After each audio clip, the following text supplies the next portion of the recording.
All right, welcome to the Clubhouse podcast, episode 2. My name is Zach Priest. I'm here with Lukas Anderson and our second guest, Danny Alvarado. Danny, how you feel today, dude? I'm feeling good out in the sun for a little while. I mean, I'm feeling like I got pretty dark out there and feeling like we got some good reps in today. Yeah, it's definitely hot today. I checked, it was like 92 when I left the house.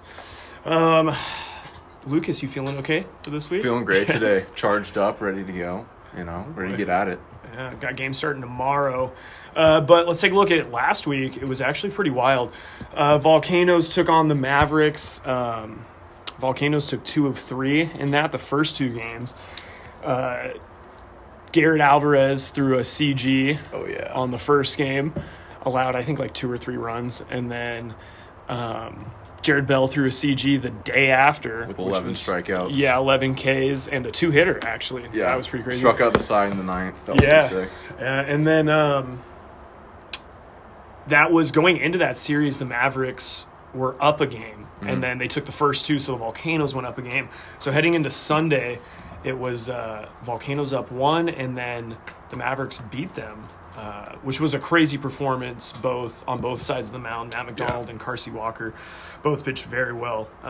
Kept it a 3-3 game until late, and then just kind of got out of hand with the Mavericks offense. They took off.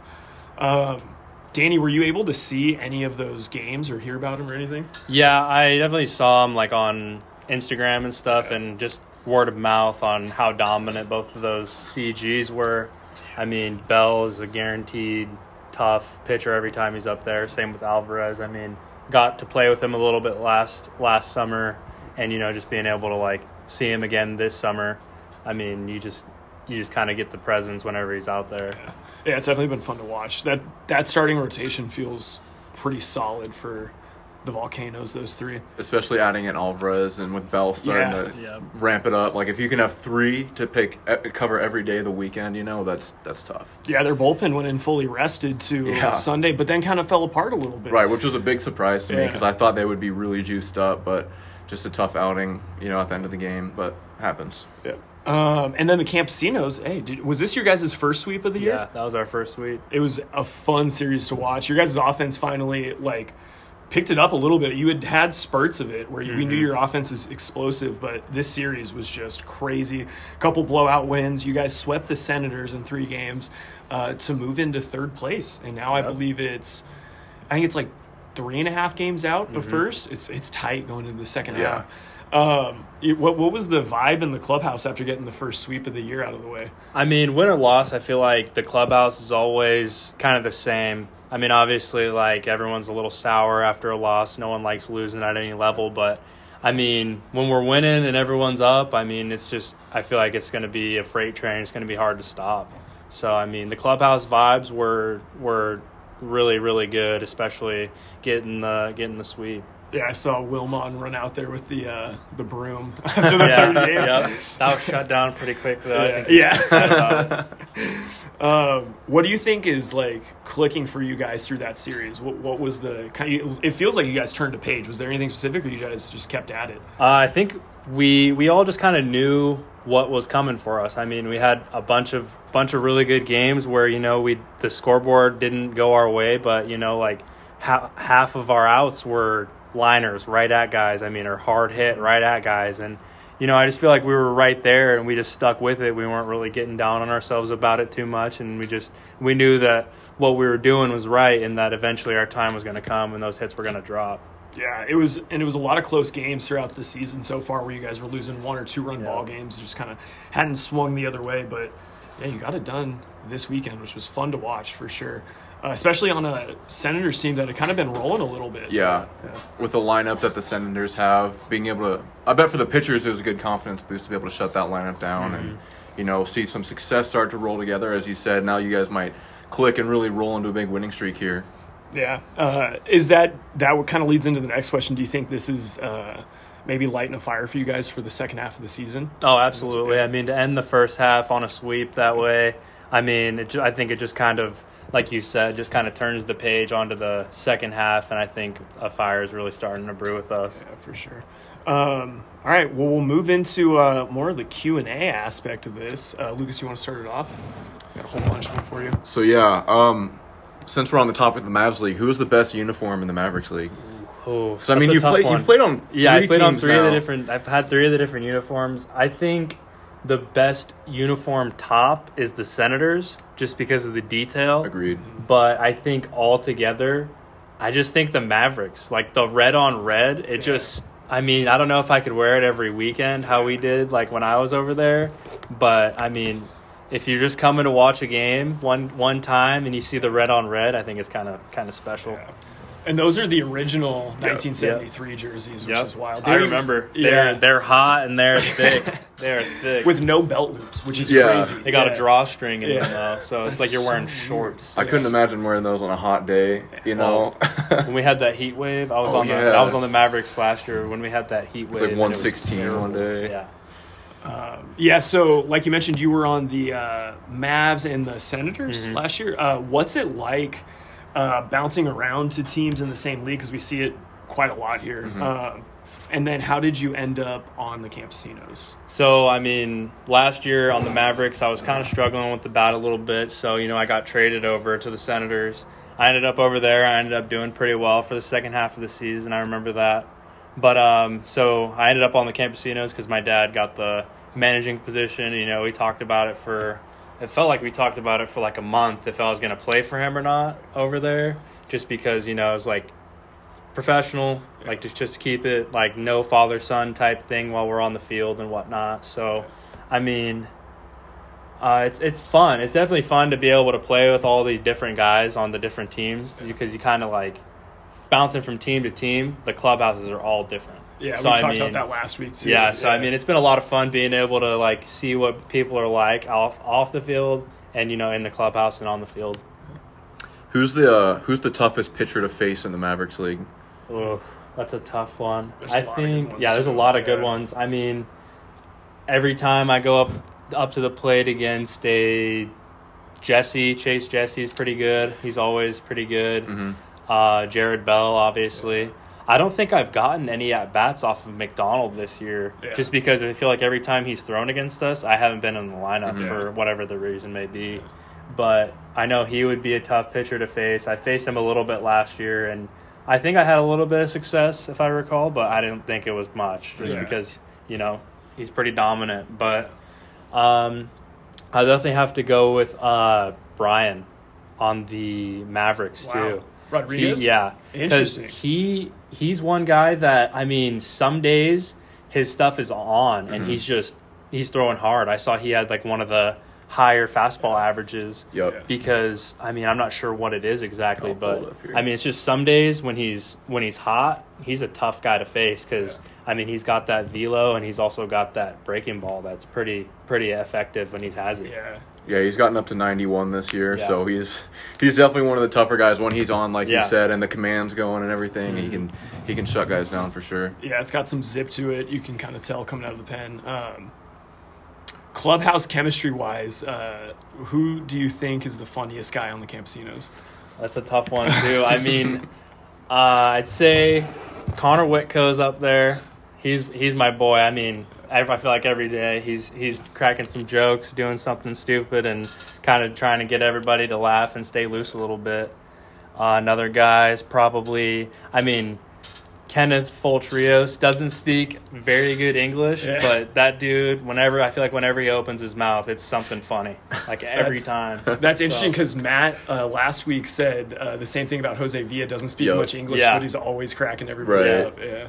So, like, how did you originally find your way into the Mavericks League? Like, how did you come about playing here? So, I'm from Salem. I'm from South Salem High School, and I saw, like, the thing that there was going to be an open tryout, and, I know Dave Wong and whatnot, and I was thinking, well, I might as well go try out, and it's right here at home and whatnot, so came to the tryout, ended up getting drafted by the Mavericks, and then started out that way.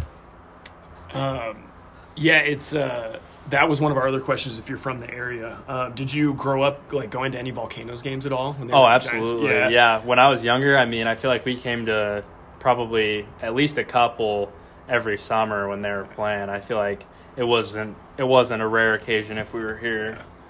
Does it feel weird to be on the field now? Yeah, absolutely. I mean, growing up, like watching the games here and stuff, I was like always thinking as a kid, oh, I hope I can play on like at this level someday or play on this field someday. So, I mean, it's definitely been cool to be able to, kind of step into the shoes of some of the people that I watched when I was younger. Yeah, and sharing the same clubhouse and stuff too. Yeah, absolutely. Yeah. So is there any like MLB guys you try to like study or model your game after a little bit? Yeah, so I actually just kind of changed like my load because I was a leg kick guy kind of, and I tried to my timing wasn't really on. So one guy I really looked at was Vladimir Guerrero Jr. And his like toe tap kind of load where he like kind of starts his front foot kind of when the pitcher starts his motion, and then he kind of just lets it glide over to the front of the box. So, I mean, something kind of like that. And, I mean, I feel like it's helped a lot just because I feel like I'm on time for a lot more pitches, and I'm not fouling those fastballs that used to get by me off. I'm putting them in play. Yeah, a big timing thing with the toe tap. It's interesting seeing so many different loads and how guys feel comfortable in the box. I mean, Vela with the big leg kick, and somehow he just slaps the ball all over the park. Are you in college right now? Yeah, I am. Okay, where do you go? So last fall, I went to Wenatchee Valley College up in Washington, a little JUCO. And, I had a blast up there. The guys were great. The ball was good. I didn't have as good of a spring as I wanted to, but, it's all part of the game. Every year can't be every spring can't be a hot one. So, I mean, I definitely got straight back to work when I got here, and, I'm kind of finding my groove finally. Yeah, you're swinging it really well. There was kind of a stretch there. It was almost like you were hot in the beginning and then kind of hit a lull. And then there was one point when we were keeping track, you had gone like over a 2-day period. It was like 6 for 6 in your like 6 straight at bats. It was crazy. Bunch of RBIs. Yeah, it's really like every time I was up, there was somebody in scoring position, which I was really lucky for that. Yeah, which is kind of the same thing we were talking about with the offense finally getting those balls to land and stuff, because you guys have always been a dangerous lineup. It's just like you were saying, things just weren't quite falling.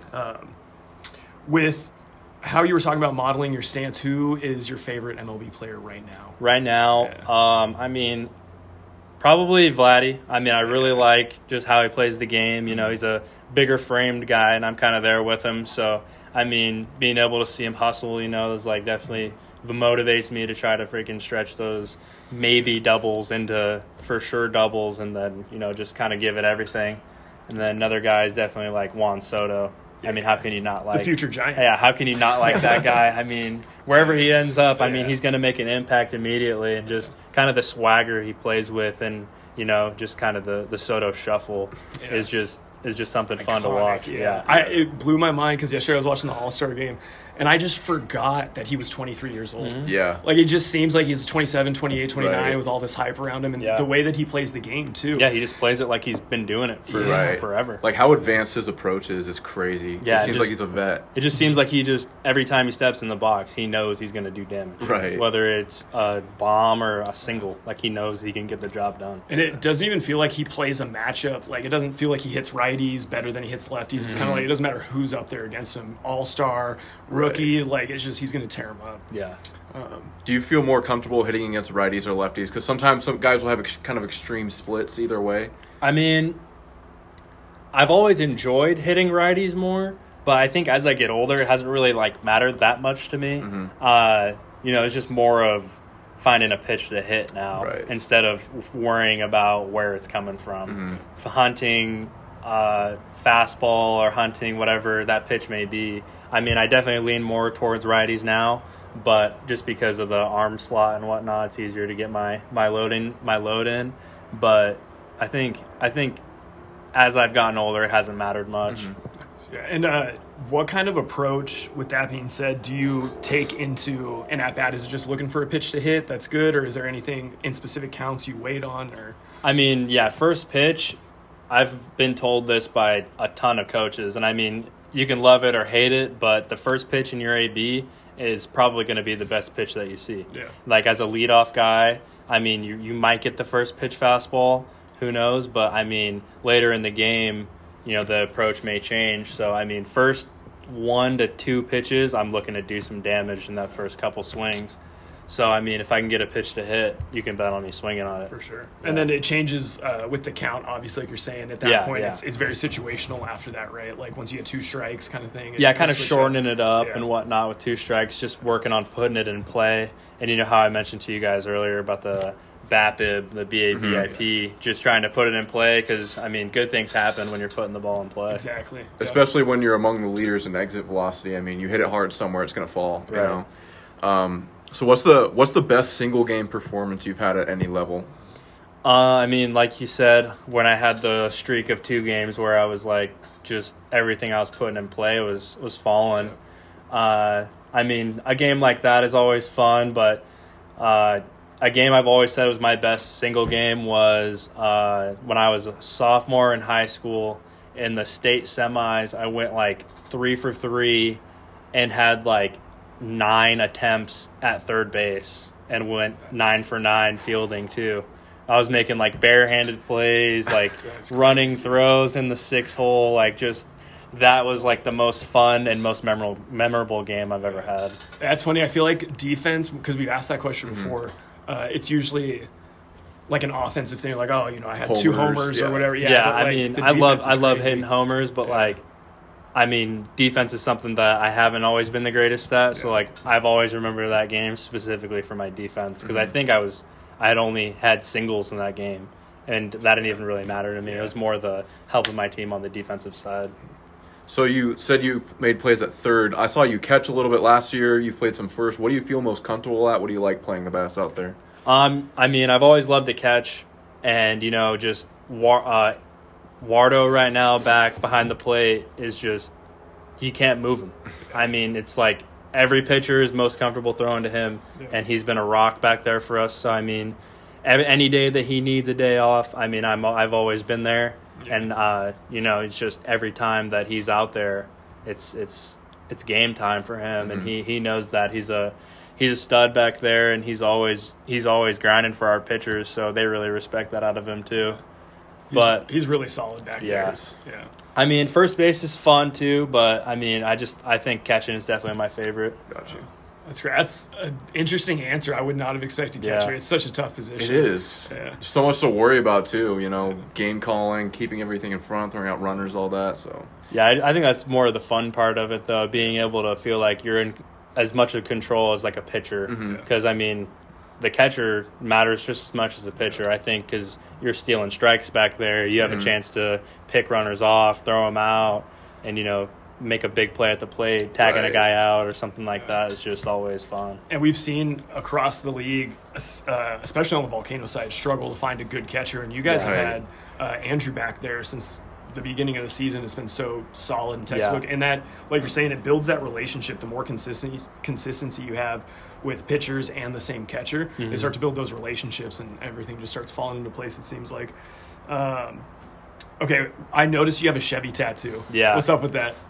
My grandpa, he actually just loved Chevys. He always worked on them at our old houses and whatnot, and so it was just kind of to remember him. Nice. And I got it a week before he passed away, so I got to show it to him before he passed, and, you know, it was a really special moment. That's awesome. So it was just something to remember him by. Yeah, tattoos that have meaning are always the best, too. Yeah. For sure. So, pregame, what's on the playlist? What are you bumping? I mean, it honestly just depends on the kind of day I've had before I get to the field. I mean, I don't really discriminate on music. I listen to a little bit of everything. I'd say a little bit of rap, a little bit of rock, a little bit of reggae. But, I mean, it honestly doesn't really matter. I feel like, I mean, especially in the clubhouse with all the guys we can all really kind of vibe to anything. Yeah, there's always so much different music playing when I go to the Campesinos clubhouse. It's always different. Sometimes Spanish, sometimes country. If Noah Woodall's on the mic. Yeah, the mullet is a dead giveaway for that one. Because we just had the MLB draft. Is there any guys that you've played with that either got drafted, or if not, what was the toughest player you've played against at any level? Yeah, so actually my buddy. I mean, we were buddies a while ago, but J.R. Ritchie, he got drafted 35th overall to the Braves. from Bainbridge Island. We played together a little bit on some showcase stuff and whatnot, and, he's just always been a stud. You've always known since he was 13, 14 years old that he was going to be special. So, I got to play with him not very recently just because he's been doing what he's been doing, the USA stuff and whatnot and all the draft prep. So, getting to play with a guy like that was definitely cool, and, getting to see him get drafted that early was definitely awesome. Another guy was Jackson Jaha. He got drafted in the 15th or 16th round from Clackamas High School. He's a stud too. He's a pitcher, but he got drafted as an infielder because he can rake. Like, this guy can smack the ball around at 14, 15. He was hitting balls out of MLB size fields just with ease. Wild. And he's up to 93 on the bump too. So whatever they decide to use him as, he's also gonna be pretty special. Some other good people I've gotten to play with. I played with Gunderson baseball for a summer up in Portland area. So I got to play with guys like Mick Abel, who was drafted 15th overall the Phillies in 2020. I think on that roster there was 20 guys, and there was 14 or 15 D1 commits. So just being in the presence, I was a younger guy at that time too. So being in the presence of some of those D1 prospects and draft prospects was definitely special, and I'm really, really blessed to be able to play for a team like that. With that being said, what's because you're only 19? 18. You're 18 still. That's crazy. Yeah, I turned 19 in August. I thought you were 20 or 21, dude. Yeah. What's the plan? What's your move? Yeah. For later on, the future. Yeah, I'm not committed to a school currently, but I do have plans on attending Western Oregon if nothing else changes, and trying to play there. Woo. Yeah, go Wolves, baby. Yeah, go Wolves.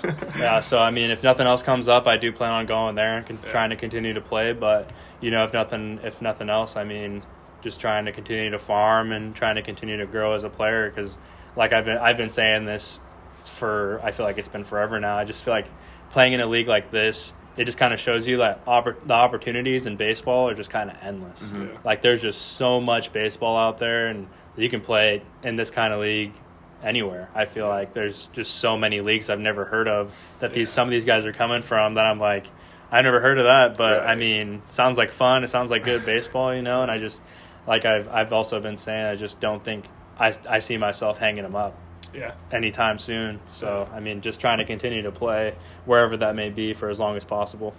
There's a lot of opportunities overseas too. We know about the ones here, but there's endless opportunities. Yeah, I remember a couple guys I played with on the Mavericks last year were playing in Germany. They were playing in Italy, just all over Europe and stuff. And something like that would definitely be fun too, just to be able to kind of explore the world and explore just baseball opportunities as well. I feel would just be life changing. That's awesome. And that's what I think so cool about the Mavericks League too, is there are, you're saying, people coming from so many different leagues. Mm-hmm. You start to build those connections too. Mm-hmm. And then, I know Dave Long has a lot of connections with other leagues and other things going on. And yeah, it's just cool to see everybody trying to help each other out, because everybody's trying to move up. Yeah, we've already had a couple guys leave on not better, but different opportunities. So Donnie Gardner off to Canada. And was that recently? Yeah, that was I think he just departed last week. Yeah, I swear I just saw him this last week. Yeah.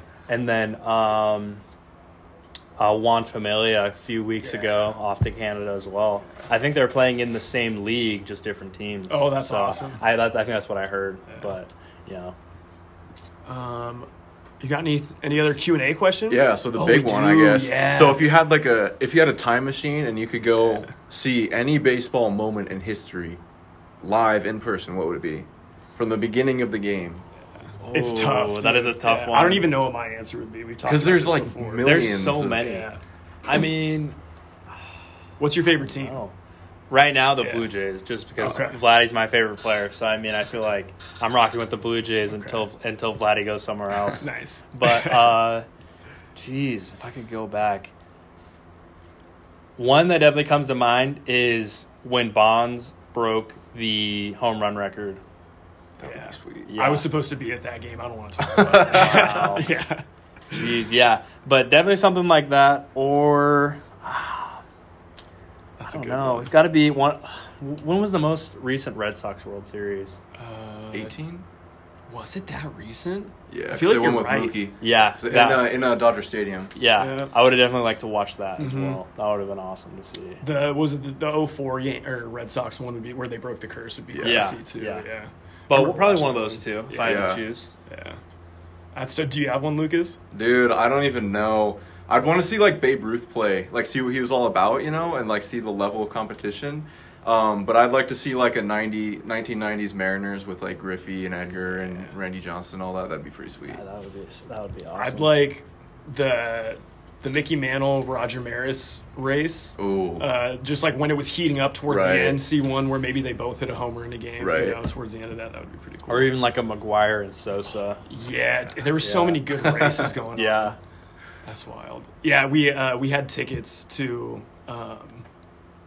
We were offered tickets to that Bonds game, and my family was in Disneyland. No So we were trying to way. track when he was going to be breaking it, and That's then tough. I was in line for Soaring Over California at California Adventure. My dad No called me. way. So he broke it. I was like, dude. How old were you then? Was that 07? Yeah, I think so. So I was 11. Yeah. Okay. Yeah.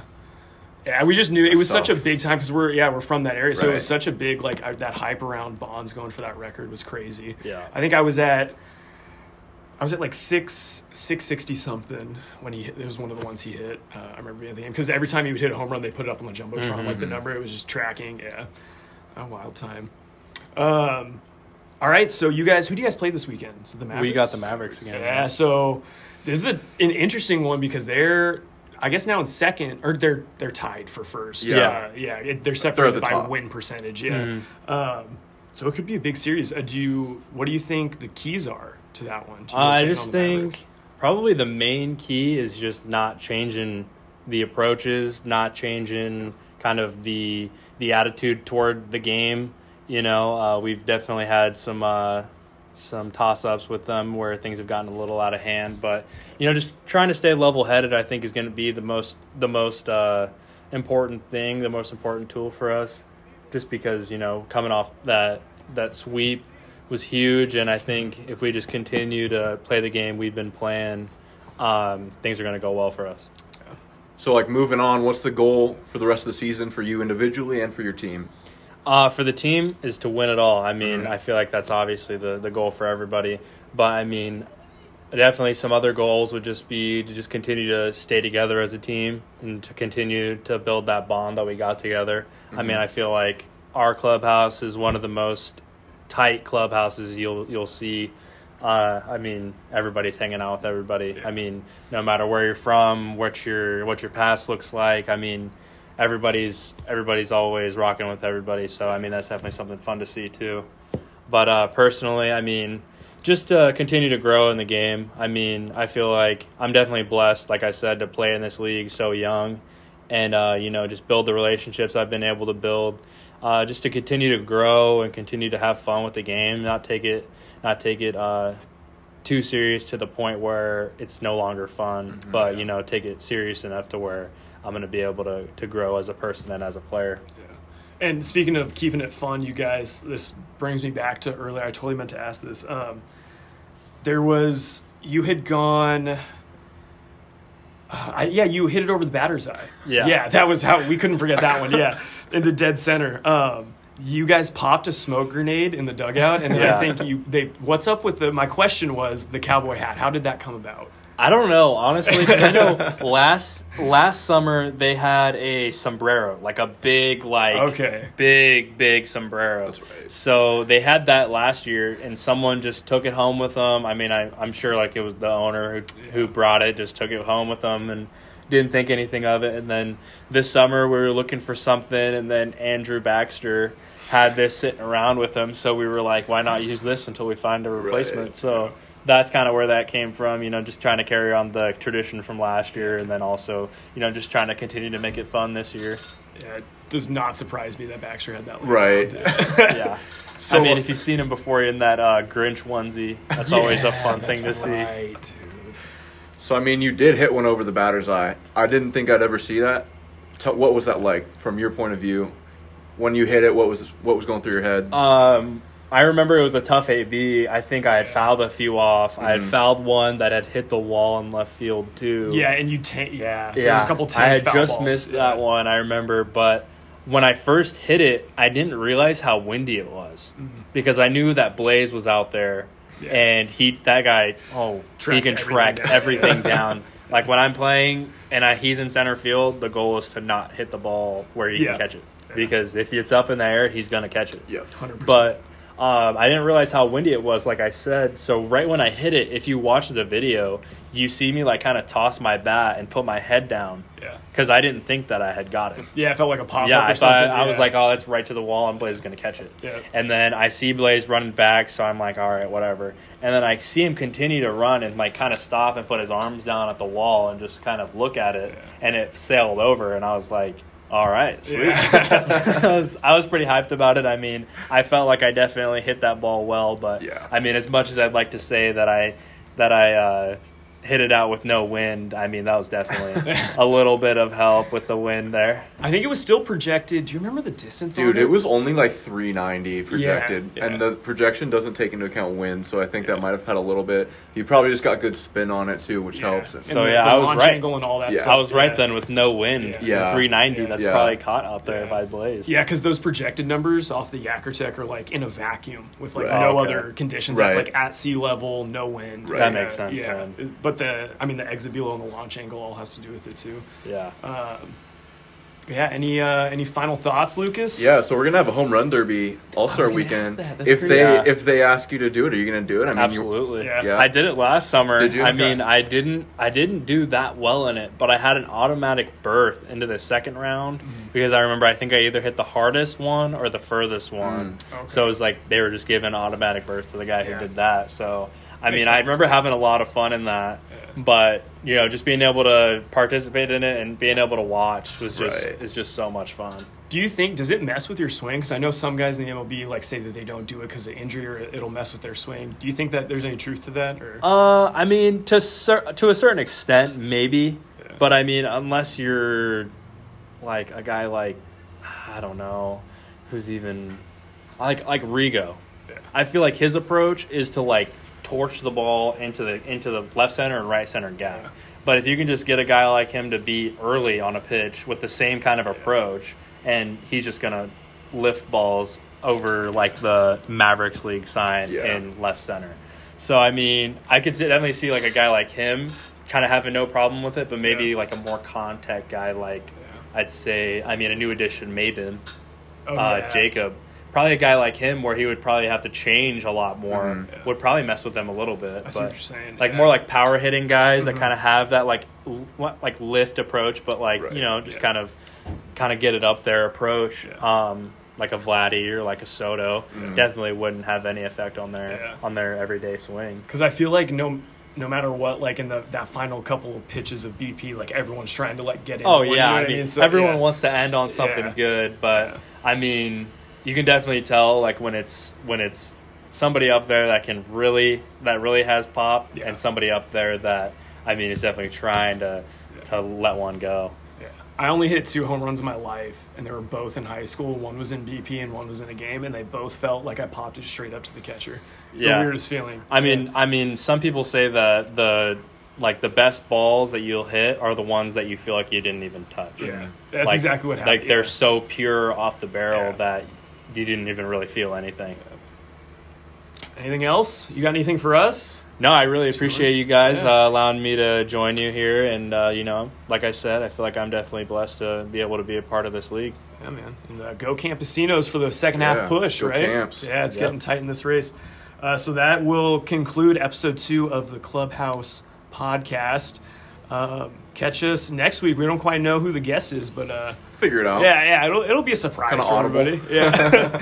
All right. Thank you guys. See you next week.